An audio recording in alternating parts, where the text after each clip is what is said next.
Continuamos en Puerta 360 para todo el mundo y ahora nos vamos directamente a Colombia con nuestra columnista Lina Arango. Hola Lina Arango, Julia Salomón te saluda, ¿cómo estás? Hola Julia, ¿cómo estás? Muy buenos días. Muy, ¡Feliz año! lo mismo, buen inicio de año para vos, que tengas salud, trabajo, amor y muchos viajes. Sobre todo, sí, Sobre los viajes que nos están haciendo tanta falta. Bueno, le cuento a nuestra audiencia que Lina es docente y consultora de diseño de productos turísticos, que tiene una amplia experiencia en todo lo que tenga que ver con el sector turístico. Así que, bueno, Lina, contanos de qué nos vas a hablar hoy. Pues Julia, hoy organizamos un tema sobre turismo comunitario, Uh-huh. sobre exponer algunos conceptos, aclarar algunos conceptos que quizás no utilizamos mal o el gremio utiliza mal y hablar sobre algunos casos exitosos que tenemos y sobre algunos emprendimientos comunitarios que vale la pena resaltar. Bien. Yo creo que es muy importante comenzar diciendo que el turismo comunitario no es una tipología de turismo. Mucha gente piensa y lo integra como una tipología de turismo, como cuando uno habla de turismo naturaleza o turismo cultural o ecoturismo. No, el turismo comunitario es un tipo de organización, ¿sí? Y de hecho, el uso correcto es el turismo de base comunitaria. Es decir, el turismo gestionado a través de las comunidades locales que se encuentran en un territorio determinado y que deciden emprender una alternativa de negocio turística. Yo creo que eso es lo correcto que por donde deberíamos comenzar, porque, pues bueno, a veces creemos que el turismo comunitario es un tipo de turismo especializado para realizar, y no, es una forma como se gestiona el turismo a través de las comunidades. Y es que antes eso, pues, digamos que siempre ha existido el turismo comunitario, pero no se le había dado como la relevancia que se le está dando hoy en día. Digamos que se identificó el turismo comunitario a través del turismo rural. Cuando se empezó a generar todos estos movimientos de turismo rural, pues hombre, resulta que el turismo rural, ahí hay una comunidad base que es la que realiza las actividades rurales de las cuales el turismo se estaba lucrando o estaba aprovechando como una actividad. Entonces ahí fue cuando se empezó a hablar de que realmente eran las comunidades quienes deberían estar gestionando esas actividades rurales. Y mira que esto se fue desarrollando y se fue aclarando en el concepto hasta un momento tan importante que cuando nosotros ya hablamos de turismo sostenible, que tampoco es una tipología, sino que es una forma de hacer turismo también, ¿cierto? De gestionar el turismo de manera, el turismo sostenible es eso.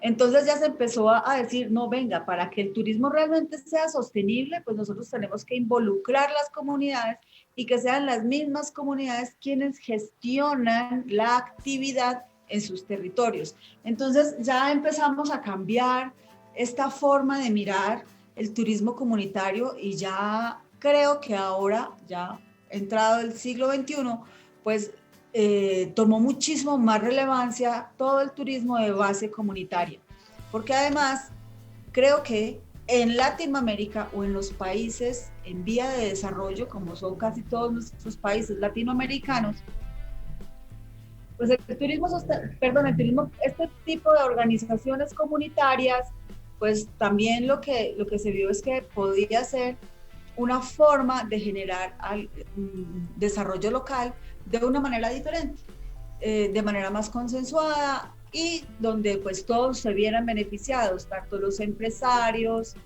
como la comunidad local. Pues eso para partir del tema de aclarar conceptos y de dónde más o menos viene la actividad turística de base comunitaria. Pero también ya pues empezar a ver que este tipo de desarrollo turístico o este tipo de organización turística ha crecido de manera muy interesante en Latinoamérica, generando unas redes colaborativas, porque además, como es de base asociativa, la gran mayoría del turismo de base comunitaria se desarrolla a través de modelos asociativos, pues entonces se han generado unas redes muy interesantes de turismo. Argentina tiene una red muy chévere de la cual Colombia, digamos que miró este modelo que ustedes tienen en Argentina para poder desarrollar su propia red de turismo comunitario, que todavía está muy jovencita, pero sin embargo, pues ahí sigue sobreviviendo, aún con las dificultades del COVID. Sí, Lina, justamente sobre eso te iba a consultar, si había algunos países modelos quizás a quienes seguir o a quienes imitar o de quienes tomar la experiencia, cuáles serían los países que lideran el turismo comunitario. Bueno, en Latinoamérica tenemos Argentina, realmente creo yo que Argentina y Ecuador son los países que tienen las mejores redes de turismo de base comunitaria, que tienen las comunidades más adelantadas y que tienen programas de gobierno muy bien diseñados para la gestión y el fortalecimiento de la red, no de cada emprendimiento o no de cada comunidad, sino ya es un tema de una política para el beneficio de la red.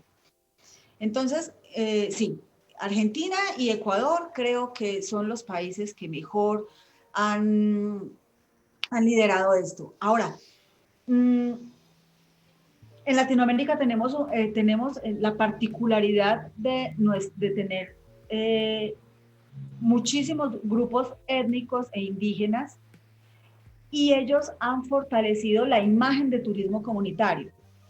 No quiere decir que solamente el turismo comunitario se realice en resguardos indígenas o en agrupaciones o grupos indígenas o grupos especiales, como también podemos hablar de los afro, ¿no? También tenemos turismo comunitario en las ciudades, también tenemos turismo comunitario en pueblos, donde hay mezclas de razas, de culturas, porque al fin y al cabo, como te digo, es una forma de gestionar el turismo, pues es organizarse. ¿Y quiénes se van a organizar? Pues las personas que están ahí. Pero sí hay una especialidad en las regiones o países que aún conservan sus tradiciones indígenas, porque ellos han fortalecido mucho el concepto de turismo comunitario Lina, vos y han mencionabas, logrado, como ya existía un tipo de organización y de asociación a través de estos pueblos, entonces ellos lo que han hecho es integrar simplemente el turismo a las redes que ya existían. Entonces, ahí sí hay una diferencia en los países donde las redes casi que salieron de cero, como, como es el caso de Colombia. Como es el caso de Colombia, nosotros tenemos una red que existe hace 2 años, si no estoy mal, y que se vino fortaleciendo más o menos hace 5 años, que se vinieron fortaleciendo estos emprendimientos. Lina, disculpa que te Dime. interrumpa.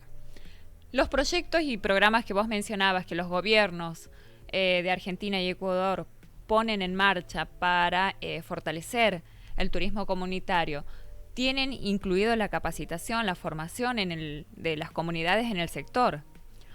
¿Cómo se están manejando en Colombia, por ejemplo, para formar a las comunidades o a los distintos sectores para poder desarrollar un turismo comunitario, pero que sea de calidad, sostenible, que sea atractivo? Pues mira, te puedo hablar del proceso colombiano, que es un proceso tomado muy cerca al modelo argentino, ¿sí? Entonces, aunque no conozco de cerca los procesos que se desarrollan en otros países, sí te puedo hablar que el de aquí es muy similar al argentino. Entonces, ¿qué se hizo? Mira, se hizo una identificación de, eh, de de los proyectos que existían en el país, se hizo una identificación general y se lanzó una convocatoria pública para que estas iniciativas se presentaran. Ellos están organizados. Lo que pasa es que no están aún fortalecidos, pero sí están organizados la mayoría. Entonces, lo que se hizo fue mirar cuáles eran como los que tenían ciertas características o cierto nivel de avance para poder hacer parte de la red. Porque cuando tú ya haces parte de esto es porque tienes un producto ya comercializable. Porque nos encontramos con dos panoramas en turismo, con el turismo de base comunitaria, o que efectivamente sí, ya tienen un nivel de desarrollo y ya están en algunos canales de mercado, ya se están comercializando poquito, pero ya están de alguna forma organizadas, y tenemos de base comunitaria que están en proyectos de, ¿cierto? Entonces, ¿qué hacemos con todos estos? Los que ya tenemos en operación, pues ya tienen que empezar a ser parte de los procesos de comercialización y entrar en los procesos ¿sí? De desarrollo, están en otra etapa, y los que apenas están en ideas de proyecto, pues entonces ahí hay que hacer otro trabajo. Entonces ya identificando estos dos tipos de grupo, lo que se hace es a los que ya están desarrollados, pues entonces se les mejoran procesos exactamente en planes de comercialización, en diseños de productos turísticos, en fortalecimiento de procesos de sostenibilidad, en marketing digital, porque pasa dos cosas también, o sea, estas comunidades normalmente están alejadas, están en lugares donde tienen muy mala conectividad, pero fuera de eso no tienen acceso a los canales de comercialización estandarizados o los comunes que tenemos. Entonces hay que hacer ahí como un trabajo en simbiosis, pero a ellos les funciona muy bien el marketing digital y las plataformas. Y a aquellos grupos que aún están en ideas de proyecto, pues entonces ahí entran en otro proceso diferente, que es un proceso de emprendimiento, un proceso de startup, ¿cierto? Muy para ellos, de que hagan parte de ecosistemas de emprendimiento para esos proyectos poderlos sacar adelante. Aquí la especialidad es tener personas y capacitadores y expertos que además comprendan los conceptos de asociatividad, que no es lo mismo hacer una startup o hacer una red de emprendimiento para empresarios o para emprendedores individuales, que hacerlo de manera asociativa. Creo que el reto también es este. Y bueno, definitivamente el turismo de base comunitaria, pues sí tiene unas particularidades, y es que no tiene un apalancamiento económico muy fuerte, tienen muchas dificultades al acceso a créditos, al acceso a poder tener los recursos para hacer sus proyectos. Entonces, sí hay ciertas dificultades ahí. Y los gobiernos, pues obviamente se centran mucho en la parte de fortalecimiento, desde las capacitaciones, desde hacer parte de estas redes, pero los gobiernos no pueden hacerle las inversiones de infraestructura que muchas veces ellos requieren, ¿no? Claro. Los hoteles o los lodges, o adecuar unos buenos comedores o un restaurante distinto. Además de que toda esa infraestructura que se realizaría debería contar con las ideas de ellos, con la cosmovisión de ellos respecto a cómo piensan la construcción, cómo piensan su entorno, qué modificaciones quisieran hacerlo. Sí, mira que pasa algo muy curioso, y es que, bueno, y no solamente es el pensamiento del turismo comunitario, sino en sí de cualquier emprendedor en turismo, y es que primero quiere hacer la inversión en infraestructura y luego diseñar las actividades del producto. Lo que nosotros hicimos en el año 2018 aquí es que primero nos fuimos y diseñamos en conjunto con ellos. Pues como para fortalecerlos también conceptualmente, o sea, les dimos un pequeño curso de introducción al turismo para dummies, así, básico, pero que ellos pudieran comprender que realmente lo importante aquí es el producto, ¿no? O sea, ¿qué es lo que vamos a hacer? Y eso nos tumbó o les tumbó a ellos el imaginario de tener que construir unas grandes infraestructuras porque ellos se imaginaban que había que hacer no sé cuántas malocas, no sé cuántas habitaciones. No, espérense un momentico.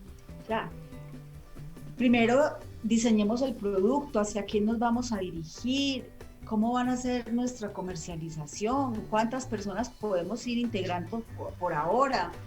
Pero lo que sucede es que muchas veces esa infraestructura queda abandonada porque no llegan los turistas. ¿Y por qué no les llegan los turistas? Porque pues aún están muy crudos en todo lo que es la gestión turística, en ese lanzamiento del producto, en el asistir a las ferias, Además que en también conocer tiene que los... contar con los caminos adecuados, con las vías de acceso necesarias Ah, para que bueno. el turista pueda acceder fácilmente, sin Esa es complicaciones. otra de las grandes dificultades y eso sí le corresponde a los gobiernos, porque es que la comunidad puede hacer lo propio, ¿no? La comunidad puede capacitarse, la comunidad puede diseñar su producto, puede puede aprender a manejar menús especiales, bueno, hacer todo divinamente. Pero si los gobiernos no les ponen los mínimos que es la infraestructura básica en vías, en saneamiento básico, en agua potable, en electricidad, pues se dificulta muchísimo más hacer cualquier proceso, muchísimo. Y eso sí que nos pasa en el turismo comunitario, porque la característica de, vuelvo y digo, puede haber turismo comunitario en cualquier espacio, en cualquier territorio, en cualquiera, pero se desarrolla muchísimo más en las áreas rurales. Claro. Entonces ahí sí hay una dificultad grande. Sí. Realmente el turismo comunitario aún, yo pienso que los gobiernos están en deuda todavía para poder desarrollar este tipo de iniciativas. Bueno, esperemos que esta deuda sea saldada dentro de poco, ¿no?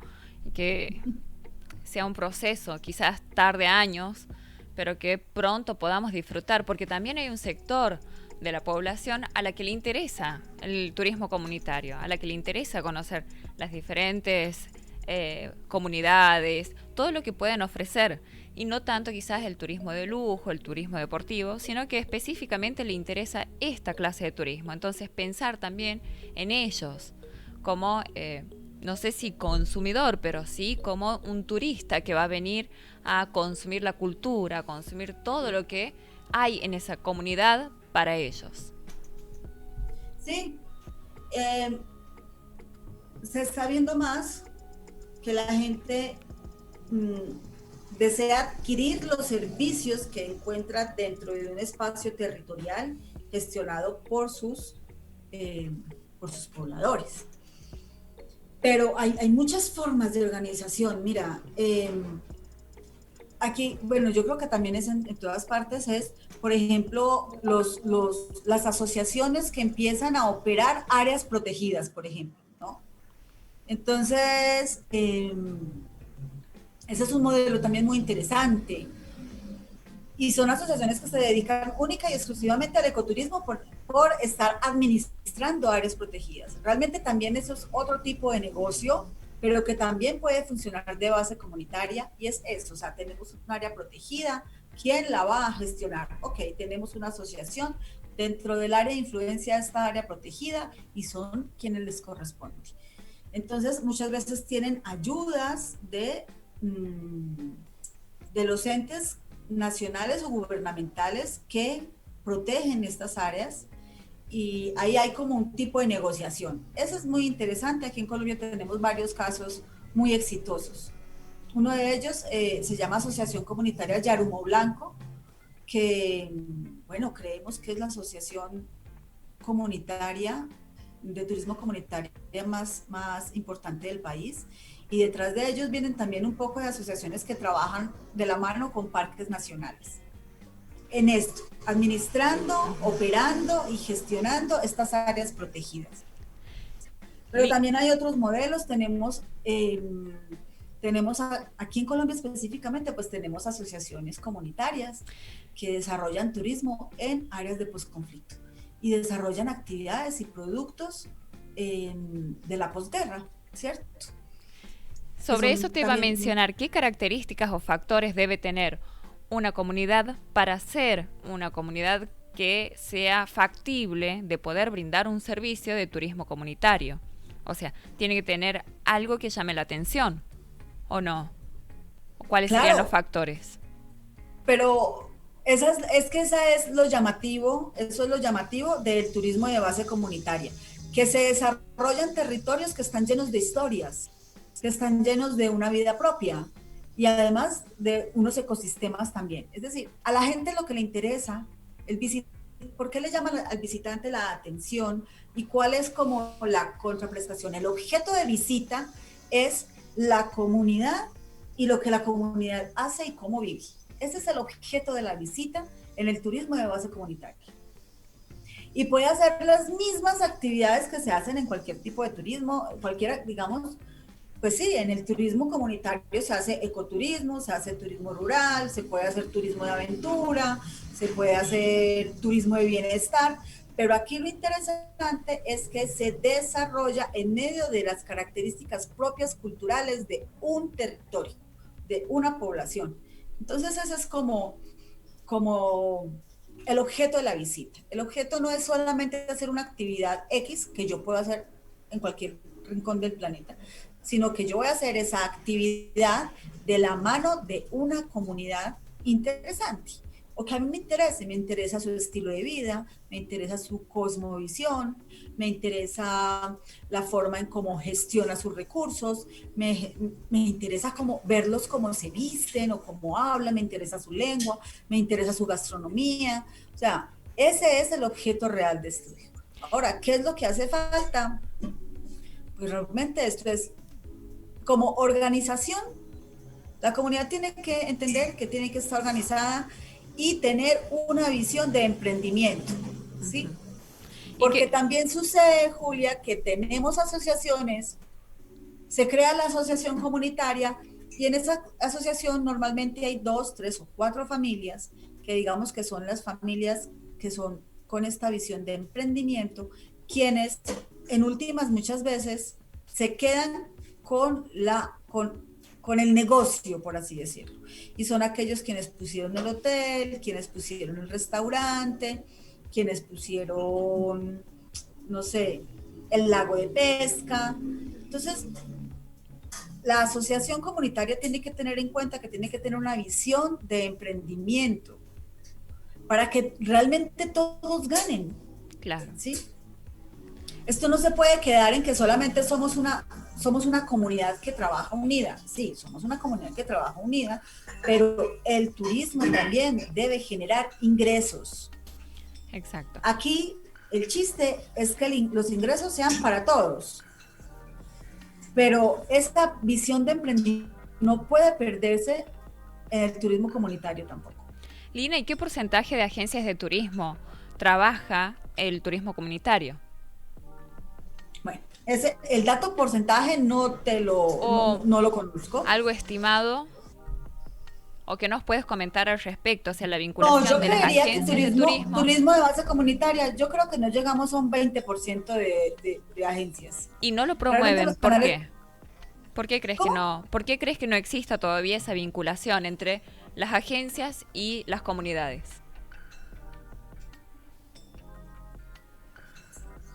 Son varios factores. Pienso que aún las agencias, pienso que no, las agencias no han ido detrás del nicho de mercado que le interesa el turismo de base comunitaria. Es decir, no a todo el mundo le interesa irse a una comunidad a conocerla. Eso es una realidad. Y la agencia pues debe ir detrás de ese tipo de personas para poder garantizar pues su flujo de visitantes. Entonces pienso que ese es un poco, ¿no? Otro es que, que tampoco, bueno, sí hay algunos canales que ya están muy identificados, de personas que les interesa el turismo comunitario, digamos, hay canales, se identifica mucho que los franceses y los alemanes son de los que más llegan, al menos en Colombia, llegan y disfrutan del turismo de base comunitaria. Entonces, pues digamos que todavía nos falta mucha exploración en mercados para poder saber dónde están estas personas, para que las agencias no las traigan, ¿no? Para que empaqueten esos proyectos. Y lo otro, también considero que hay todavía un número muy reducido de asociaciones o de comunidades que están listas para estar en estos portafolios de venta. Es decir, la agencia de viajes todavía quiere tener unos productos muy bien estructurados para poder ir a la fija, y eso es comprensible, o sea, nadie quiere vender un producto que no está 100% terminado, ¿cierto? Claro. Entonces pienso que son muy pocas las comunidades que tienen ya estos productos listos para ser comercializados. Y otra cosa es que creo que muchas comunidades no conocen los canales de distribución y no saben cómo llegar a las agencias de viajes para que puedan empaquetarlos dentro de sus portafolios. Entonces es como toda una cadenita, ¿no? Toda una cadenita. Quizás hay también el factor importante. Apenas está en proceso de desarrollo. Claro, también quizás sea un factor importante, clave, el tema de la comunicación, de la difusión, de dar a conocer y de poder posicionarlo en la agenda de las agencias. Sí, es que como te digo, mira, las comunidades están alejadas, las comunidades no tienen unos recursos para estar viajando a las capitales donde están las agencias de viajes, para poder hacer lo que nosotros llamamos para maletear, ¿no? Como se hacía anteriormente, que tú cogías una maleta con toda tu información y te ibas de agencia de viajes en agencia de viajes a tocar puertas. Todavía se maletea, de pronto de otra manera, pero todavía se hace ese proceso, pero la gente necesita comprarse un tiquete de avión o quizás dos para poder llegar a las principales capitales, para poder hacer ese acercamiento con las agencias de viajes. Entonces esos recursos a veces no se cuenta con ellos. Tampoco hay unas vitrinas, se hacen unas vitrinas nacionales, internacionales, vitrinas turísticas donde todo el mundo se encuentra. Eso también tiene un costo que a veces las comunidades no tienen cómo pagar. Y tenemos la dificultad también de que uno diría, no, pero para eso tenemos el marketing digital y el e-commerce, sí, pero es que también en estas regiones la conectividad es pésima y quizás las personas no están no tienen el conocimiento de estas herramientas digitales para poder hacer la tarea. Entonces, realmente en turismo comunitario la barrera para poder llegar a los canales de distribución son muy complejos, o sea, son barreras muy grandes. Y en eso creo que debemos seguir trabajando en mejor conectividad y en poder garantizarles a estas comunidades de alguna manera que puedan acceder presencial o virtualmente a los canales de distribución. Sí, disminuir básicamente la brecha digital entre las grandes urbes y bueno, y aquellos lugares más rurales o alejados. ¿Verdad? Correcto. Sí, Julia. Esa yo creo que es la premura. Para que ellos también puedan tener conectividad y las personas que a su vez van a realizar ese turismo puedan disfrutarlo al máximo y también estar conectados. Aunque pienso que con toda esta vorágine del trabajo, del teletrabajo, de que estamos en nuestras casas con el tema de la pandemia, COVID-19, estamos en nuestras casas trabajando 24 horas al día prácticamente, quizás uno necesite o priorice desconectarse de todo lo que tenga que ver con la tecnología. Quizás haya gente que necesite eso y que bueno, y que les venga bien viajar a esas comunidades. Claro, ¿no? Y hay lugares donde uno dice, aquí no debería haber internet. Mira que hay un estudio, hace poco salió un estudio sobre los sí o sí que deben tener los alojamientos o los lodge rurales. Y uno de esos era el acceso al Wi-Fi. Y eso yo creo que generó una discusión sobre por qué necesitamos el Wi-Fi en este tipo de espacios. O sea, se necesita para trabajar, listo, para que trabaje la gente que ahí trabaja. Lo que pasa es que ahorita con los nómadas digitales que quieren trabajar desde cualquier parte del mundo, pues es que es una oportunidad de negocio muy interesante, ¿cierto? Si yo estoy en la selva y tengo un Wi-Fi, pues si a mí me puede llegar un nómada digital a vivir ahí 15 días y trabajar, pues yo tengo que pensar también, hombre, yo cómo lo voy a dejar escapar. Pero pienso también que hay negocios que tienen una filosofía. Y si la filosofía es desconectarse, y si la filosofía es absolutamente tener una conexión con la naturaleza y no con la tecnología, pues yo debo seguir siendo fiel a mi tecnología. Es decir, esa es la discusión. Si sí o sí un negocio tiene que tener Wi-Fi. Yo soy de las que pienso que no. Bien. Si yo concibo mi negocio para que sea un lugar de descanso absoluto, pues yo voy es por ese cliente. Yo no voy detrás del nómada digital. Claro. El tema es cuán sostenible en lo económico podría llegar a ser. Exacto. ¿Cuántos turistas podrían llegar a venir? Exacto. Sí. O sea, eso es un análisis que hay que hacer. Sí. Pero que no. Pero el propietario del negocio es el que tiene que hacer el análisis, ¿sí? No puede ser que, no, mira, si tú quieres triunfar tienes que tener un Wi-Fi en tu lodge. No. O sea, hay gente que se la está jugando por tener unos modelos diferentes. Y en el turismo comunitario es muy posible que no puedan tener un Wi-Fi. Entonces, yo siempre digo, gente hay para todo. Hay que ir es por la gente que a mí me interesa, ¿cierto? Y la comunidad debe hacer lo mismo. Debe ir es por la gente, por el visitante que le interesa consumir su producto, conocer su cultura y bueno, hacer esa relación, ese intercambio cultural que se realiza en este tipo de actividades de base comunitaria. Y al que no le interesa, no tiene que estar haciendo nada en mi territorio. Y pues yo no me voy a ir detrás de él a buscarlo. Claro. Bien, Lina, ¿algo más que nos quieras comentar? O para ir redondeando y cerrando la columna. El turismo comunitario está tomando relevancia en Latinoamérica, es una gran opción para las comunidades, para los territorios y una gran oportunidad también de conocer muchas culturas. Este crisol cultural que es Latinoamérica a través y de la mano de esas comunidades. Entonces, nosotros como visitantes no nos perdamos la oportunidad de hacerlo y las comunidades pues que sigan en su lucha y en su fortalecimiento para seguir mostrando su cultura al mundo. Muy bien.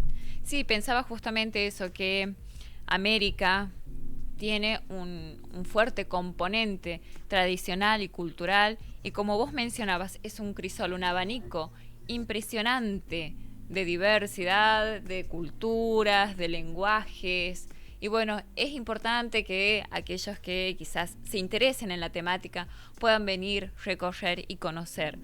Es una doble satisfacción, tanto para las comunidades que pueden promocionar o pueden dar a conocer todos sus saberes, compartir con el exterior, por así decirlo, con las otras comunidades, con las otras personas, su cultura, sus conocimientos, sus saberes ancestrales y a su vez para la persona turista que va a conocer, también creo que se lleva algo importantísimo, que es un pedazo de esa cultura.